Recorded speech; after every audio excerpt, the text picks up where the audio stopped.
retired, I came to CBC as a registrar.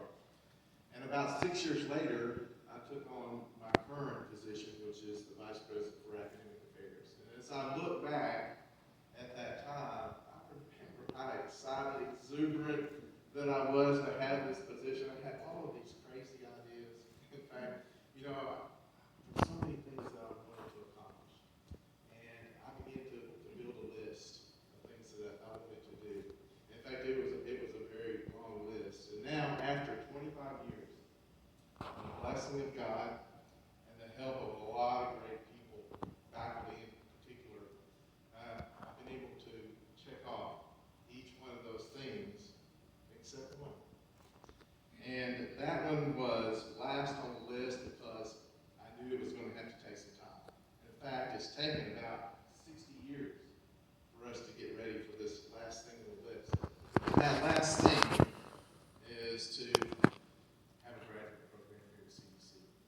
And so, in order to do that, we had to build a foundation first. And that foundation began with Miss Garrison.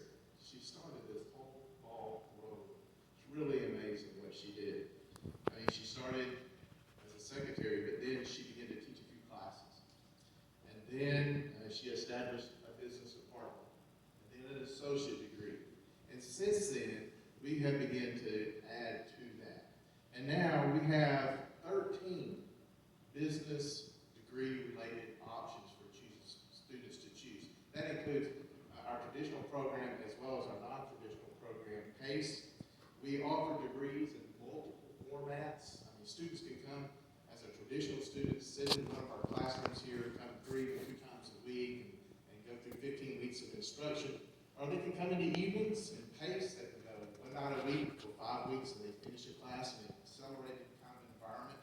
Or they can come as a hybrid student. So we have students who are sitting in the classroom, but we also have students who connect remotely from their home or wherever they may be to the classroom, and it's a synchronous kind of instruction. We also have students who are just online students, so they are just working asynchronously. They're working on their own progress throughout the course.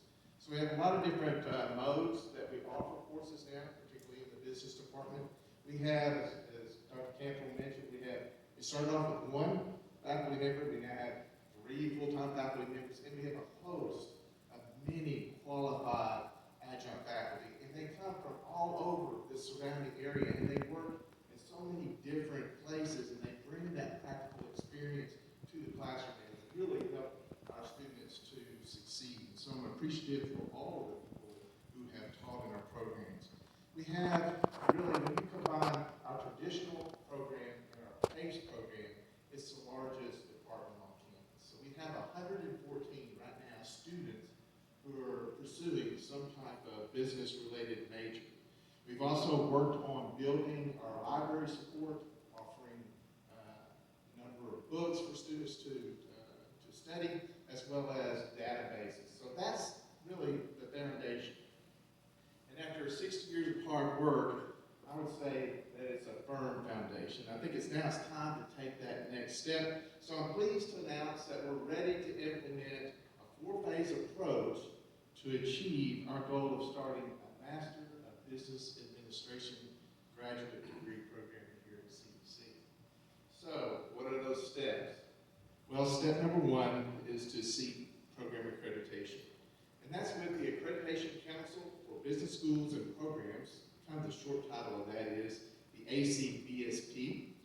And you might say, well, why do you want to do that? I mean, you've already heard that it seems like we have quality business programs here at CBC. I mean, Dr. Cantor has already told you the last 2 years, we've sent teams to the Governor's Cup.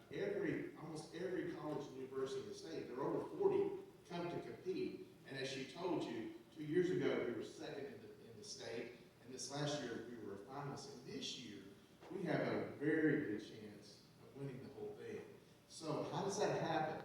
Why do we even need accreditation if we already have that type of quality? Well, you know, program accreditation, as much as I hate it sometimes, or accreditation in general, it brings accountability, and we need that. You know, if we're going to ensure continuous quality improvement, we need somebody watching over always pushing us along the way, making sure that we stay at our very best. So that's the first thing that we need to do. The second thing that would help us in regard to specialized program accreditation is that we're able to compete with our peers.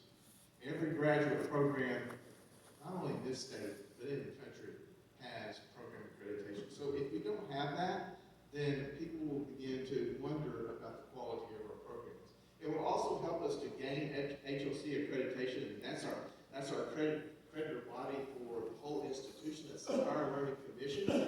And when we get ready to ask them to be able to offer graduate degrees, it's going to make it a whole lot easier if a program accreditor has already looked at it. And then finally, it's going to provide opportunities for our graduates. When we have 114 traditional students here in our business programs, many of them, once they finish, they go off to graduate schools in other places. How much better would it be if they could stay here, if they could get their graduate degree here at CBC? So that's what we want to do. The second step in this process is to seek state approval.